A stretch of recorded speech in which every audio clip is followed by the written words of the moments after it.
Hey guys.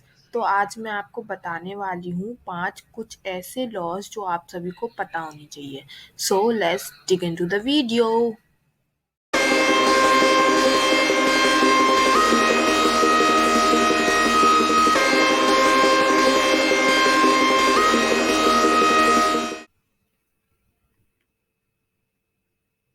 Number one, according to the laws, sub inspector की rank के जो नीचे वाले पुलिस ऑफिसर्स होते हैं, उनके पास कोई भी राइट नहीं होता है कि वो आपसे आपकी गाड़ी के डॉक्यूमेंट्स आपको दिखाने के लिए बोलें। तो वो ऐसा नहीं कर सकते, और उनके पास ये भी राइट नहीं होता है कि वो आपकी गाड़ी की चाबी बिना किसी रीज़न के आपसे छीन लें। तो वो ऐसा नहीं कर सकते हैं। तो इस सिचुएशन में आप क्या कर सकते हैं? अगर कोई भी पुलिस ऑफिसर आपकी गाड़ी की चाबी बिना किसी रीज़न के आपसे ले लेता है, तो उस सिचुएशन में आप क्या कर सकते हैं? उस सिचुएशन का आप या फ़ोटो ले सकते हैं या वीडियो बना सकते हैं। उसके बाद आप उस पुलिस ऑफिसर के अगेंस्ट कंप्लेंट फ़ाइल कर सकते हैं। तो आप ऐसा कर सकते हैं। नंबर 2, आप शॉपिंग करने बाहर जाते हैं, कोई भी रिटेलर होता है वो कई बार आपको कैरी बैग के लिए एक्स्ट्रा पे करने के लिए बोलते हैं। तो अगर उस कैरी बैग पर उनकी कंपनी का लोगो या किसी भी कंपनी का लोगो है, तो वो उस चीज़ के लिए एक्स्ट्रा चार्ज नहीं कर सकते हैं। क्योंकि जो लोगो होता है वो कंपनी की मार्केटिंग के काम आता है, तो उस चीज़ के लिए वो एक्स्ट्रा चार्ज नहीं कर सकते। अगर कोई भी रिटेलर ऐसा करती है, तो आप उसके अगेंस्ट कंज्यूमर कोर्ट में कंप्लेंट फाइल कर सकते हैं for charging extra for carry bag with company logo.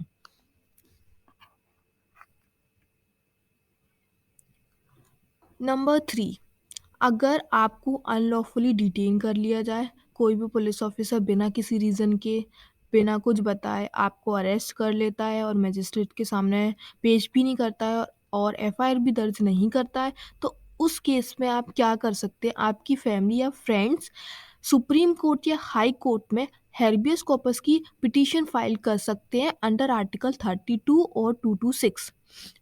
अगर आप अनलॉफुली डिटेन होंगे, तो कोर्ट आपकी रिलीज़ के लिए ऑर्डर कर देगा।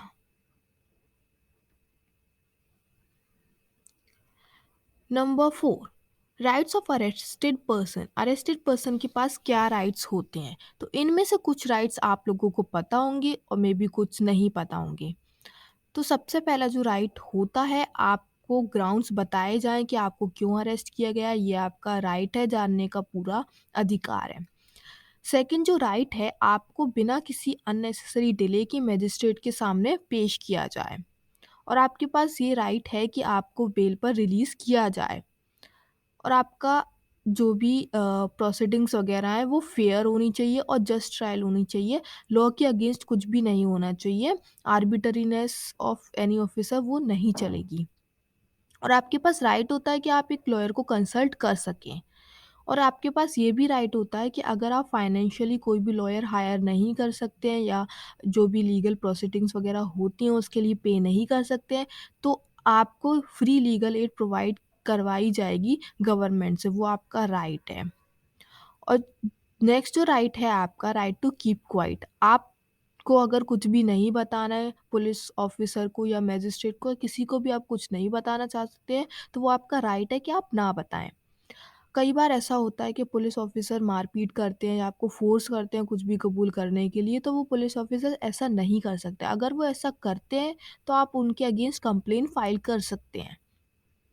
नेक्स्ट जो आपका राइट है वो है मेडिकल एग्ज़ामिनेशन। अगर आपको मेडिकल एग्ज़ामिनेशन अपना करवाना है, करवाना चाहते हैं, तो आप ऐसा कर सकते हैं। तो अरेस्टेड पर्सन का ये राइट होता है कि उसको मेडिकल एग्ज़ामिनेशन प्रोवाइड कराया जाए, अगर वो ऐसा चाहता है तो। नेक्स्ट मैं आपको बताऊँगी कि एफआईआर रजिस्टर होने के बाद क्या प्रोसीजर फ़ॉलो होता है। वंस एफआईआर रजिस्टर हो जाती है, उसके बाद पुलिस इन्वेस्टिगेशन स्टार्ट कर देती है, उस केस से रिलेटेड क्राइम सीन्स पे जाके इन्वेस्टिगेशन स्टार्ट हो जाती है, फॉरेंसिक रिपोर्ट होती है, विटनेस जो भी होते हैं उनसे पूछताछ की जाती है। उन इन्वेस्टिगेशन के बेसिस पे जो भी कन्विक्ट पकड़ा जाता है, जो भी कन्विक्ट मिलता है, फिर उसके बाद पुलिस उसका अरेस्ट करती है। देन अरेस्ट होने के बाद उसके अगेंस्ट चार्जशीट फाइल होती है, उसने जो-जो किया होता है, वो सारी चार्जशीट में लिखी जाती हैं, रिकॉर्ड की जाती हैं। चार्जशीट एक बार रिकॉर्ड हो जाती है तो वो चार्जशीट कोर्ट में चली जाती है, फिर कोर्ट में जाने के बाद केस रजिस्टर हो जाता है। देन केस रजिस्टर होने के बाद जो भी प्रोसीडिंग्स वगैरह होती हैं, वो कोर्ट में स्टार्ट हो जाती हैं। नेक्स्ट जो चीज़ है, अगर आपके अगेंस्ट कोई फ़ॉल्स एफआईआर रजिस्टर कर दे या आपके अगेंस्ट झूठी एफआईआर दर्ज कर दे, तो उस केस में आपके पास कोई रेमेडीज़ अवेलेबल होती हैं या नहीं होती हैं? तो अगर कोई ऐसा करता है आपके अगेंस्ट फ़ॉल्स एफआईआर रजिस्टर करवा दे तो उस केस में आप क्या कर सकते हैं, एक एप्लीकेशन फ़ाइल कर सकते हैं हाई कोर्ट में कि आपके अगेंस्ट जो एफआईआर है वो झूठी है, उसको रद्द करने के लिए आप एप्लीकेशन फ़ाइल कर सकते हैं हाई कोर्ट में। अगर उनको ऐसा लगता है कि आपके अगेंस्ट जो एफआईआर है वो झूठी है, तो वो आपकी एफआईआर को रद्द करवा सकते हैं। लेकिन बर्डन ऑफ प्रूफ आपके ऊपर ही होता है, वो चीज़ आपको ही प्रूव करनी पड़ती है कि आपके अगेंस्ट जो एफआईआर है वो झूठी है। वो सिर्फ़ आपको फँसाने के लिए या आपका नाम खराब करने के लिए, आपको परेशान करने के लिए है। अगर आप में से कोई भी ओवर माइंडेड पर्सन है, वो सोच रहा हो किसी के अगेंस्ट झूठी एफआईआर दर्ज करने का, तो ऐसा बिल्कुल भी ना सोचें। अगर आप पकड़े जाते हैं, तो आपको 2 साल की सज़ा भी हो सकती है और फाइन भी लग सकता है। और तो और जिसके अगेंस्ट आप झूठी एफआईआर दर्ज करोगे, वो उल्टा आपके ऊपर केस कर सकता है डिफेमेशन का। तो अगर कोई सोच रहा हो, तो बिल्कुल ना सोचें।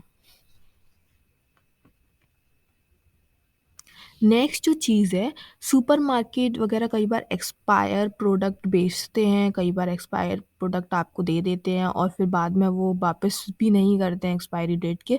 तो इस केस में आप क्या कर सकते हैं, कोई भी पास में जो भी फूड सेफ्टी ऑफिसर हो, आप उसको रिपोर्ट कर सकते हैं इन सब चीज़ के बारे में, या फिर आप कंज़्यूमर कोर्ट में कंप्लेंट फाइल कर सकते हैं उस रिटेलर के अगेंस्ट, उस सुपरमार्केट्स के अगेंस्ट। तो अगर कोई एक्सपायरी डेट प्रोडक्ट आपको बेचते, तो आप कंज़्यूमर कोर्ट में कंप्लेंट फाइल कर सकते हैं उसके अगेंस्ट, क्योंकि ये इल्लीगल है एक्सपायरी डेट के प्रोडक्ट बेचना।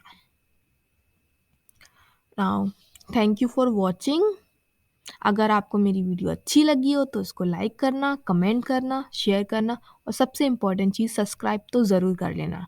तो मिलते हैं अगली वीडियो में, उसमें मैं और मैं इन्फॉर्मेटिव वीडियो लेकर आऊँगी।